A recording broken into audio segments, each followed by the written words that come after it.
तो दोस्तों शुरू करते हैं आज की इंफ्रा न्यूज। पहली खबर जो आ रही है वो है चंडीगढ़ यूनिवर्सिटी से, जिन्होंने लॉन्च किया है अपना AI enable next gen campus programme, जो कि ये शुरू करेंगे उन्नाव के अंदर, जो कि यूपी में होगा। तो दोस्तों यूपी गवर्नमेंट ने Uttar Pradesh state capital region या एससीआर नाम का प्रोजेक्ट शुरू किया था, जहां पर वो अपने कैपिटल और आसपास के शहरों को मिक्स कर रहे थे, लखनऊ, हरदोई, सीतापुर, रायबरेली, बाराबांकी वगैरह। तो यहाँ पर ये 100 एकड़ से ज्यादा के कैंपस के अंदर, जो कि लोकेटेड है कानपुर लखनऊ एक्सप्रेसवे पे, वहां पर ये काम शुरू कर रहे हैं, जहां पर एंट्रेंस एग्जाम्स भी ये लेंगे, CU/CET का कॉमन टेस्ट होगा, रजिस्ट्रेशन होगा, और कहा है कि 40 करोड़ रुपए के स्कॉलरशिप्स भी देंगे वो स्टूडेंट्स को, जहां पर 3 करोड़ की एक स्पेशल CV रमन स्कॉलरशिप की होगी, जो कि रिसर्च के अंदर आगे जाने वाले बंदों के बारे में होगी। वैसे दोस्तों बाकी प्रोग्राम्स भी यहाँ पर होंगे, engineering, business administration, health, lab sciences वगैरह। तो यहाँ पर एजुकेशन के अंदर इन्वेस्टमेंट्स बढ़ रही है। अगली खबर दोस्तों और ये वर्टेक्स ग्लोबल सर्विसेज से, जिन्होंने अनाउंस किया है partnership UK based Arish global services के साथ में, जिसके वजह से दिल्ली NCR में 5000 जॉब्स क्रिएट होगी और मेनली ये गुड़गांव में होगी अगले 3 साल के अंदर। तो दोस्तों यहाँ पर ये जो पार्टनरशिप है वो डिजिटल सर्विसेज के होंगी, जहाँ पर customer support, call centre services वगैरह मेनली यहाँ पर काम होगा, BPO वगैरह का। अगली दोस्तों जो खबर आ रही है वो है दिल्ली मेट्रो के गोल्डन लाइन से रिलेटेड, जहाँ पर आर्किटेक्चरल फिनिशिंग की जो कॉन्ट्रैक्ट है, जिसका कॉन्ट्रैक्ट नंबर था DC09A, वो जो है मिल गया है हिमकॉम को,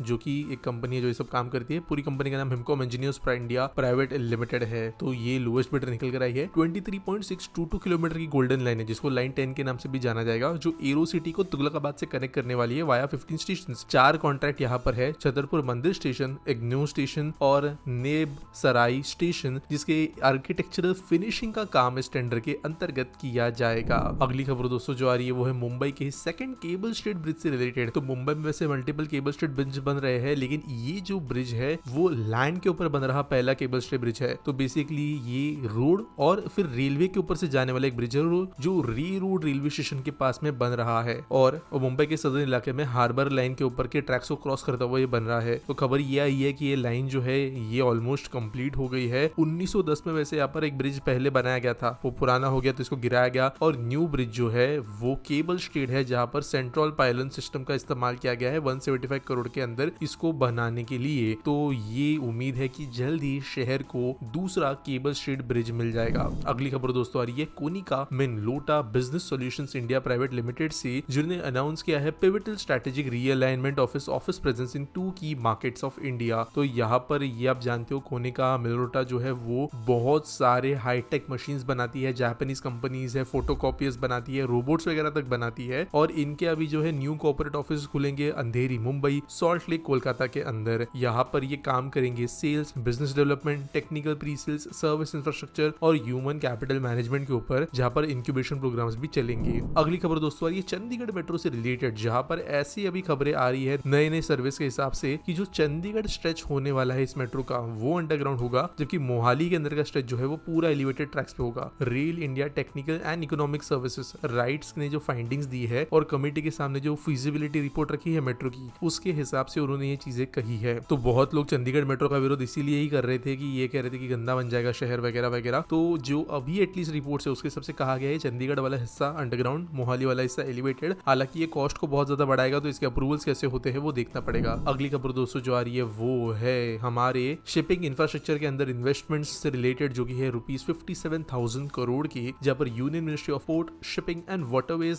की जो मिनिस्टर है उन्होंने ट्यूसडे को अनाउंस किया है major initiatives to increase the capacity of Kandla port in Gujarat, जहाँ पर एक मेगा शिप बिल्डिंग प्रोजेक्ट भी इंक्लूडेड होगा और एक न्यू कार्गो टर्मिनल भी होगा। 30,000 करोड़ तो है कांडला पोर्ट पे ही लग जाएंगे, जहाँ पर वेरी राज क्रूड कैरियल या VLCC क्लास के जो शिप्स होते हैं, जो 3,32,000 टन की कैपेसिटी के होते हैं, उनको भी बर्थ किया जा सकेगा। इसके अलावा यहाँ पे जो नई शिप बिल्डिंग फैसिलिटी बनेगी, वहां पर 32 नए शिप्स साल में बन सकेंगे और 50 ओल्ड शिप्स रिपेयर हो सकेंगे, जो 8,000 एकड़ के लैंड में फैले होंगे। ऑब्वियसली बहुत बड़ा एरिया है, वहां पर इन चीजों को किया जाएगा। इसके अलावा 135 MTPA का कार्गो टर्मिनल जो है कांडला क्रीक के पास में बनने वाला है। इसके अलावा जो कांडला का वाटर फ्रंट है उसके पास में 6 किलोमीटर के स्ट्रेच तक जो है jetty handling, bulk cargo handling facilities भी बनेगी। अगली खबर दोस्तों जो आ रही है वो है विशाखापट्टनम से, जहाँ पे प्राइम मिनिस्टर कल गए थे और उन्होंने फाउंडेशन स्टोन लेके और लॉन्च किए कुछ प्रोजेक्ट जिसकी टोटल वैल्यू है 2 लाख करोड़ रुपए। तो यहाँ पर आंध्रा इंजीनियरिंग ग्राउंड पर बेसिकली कई सारे रेलवे प्रोजेक्ट्स थे, उनका इनॉग्रेशन किया गया। NTPC का एक इंटीग्रेटेड ग्रीन हाइड्रोजन प्रोजेक्ट था, इसको जो है इनॉग्रेट किया गया, और कुछ रोड प्रोजेक्ट्स का भी यहाँ पे फाउंडेशन स्टोन रखा गया है।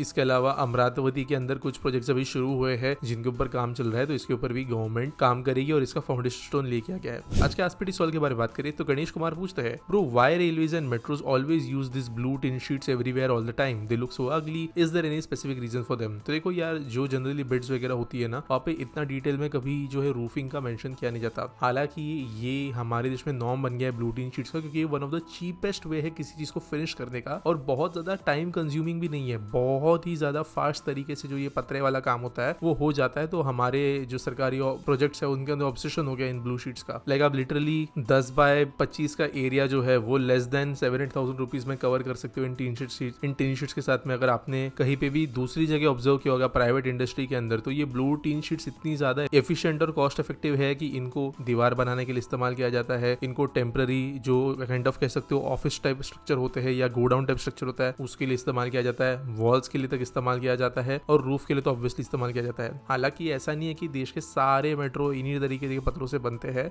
कई बार आपको एक्सेप्शंस देखने मिलेंगे, कई बार आपको अच्छे रूफिंग स्ट्रक्चर्स भी देखने को मिलते हैं। हाँ, लेकिन ये बात सच्ची, रेलवेज इनका यूज जो है बहुत ज्यादा एक्सटेंसिवली कर रही है और थोड़ा इसके ऊपर ध्यान देने की जरूरत है, क्योंकि ये जो रूफ टिन शीट्स है एक कॉस्ट इफेक्टिव तो है, लेकिन लॉन्ग टर्म के अंदर ये ज्यादा टिकाऊ नहीं है। उम्मीद करता हूँ आपको सवाल का जवाब मिल गया होगा। आपके पास कोई सवाल है आप कमेंट सेक्शन में मुझे पूछ सकते हो। कोई न्यूज अगर सबमिट करने के लिए है तो उसके लिए भी आपको डिस्क्रिप्शन में एक लिंक मिल जाएगी। मिलेंगे अगले वीडियो में।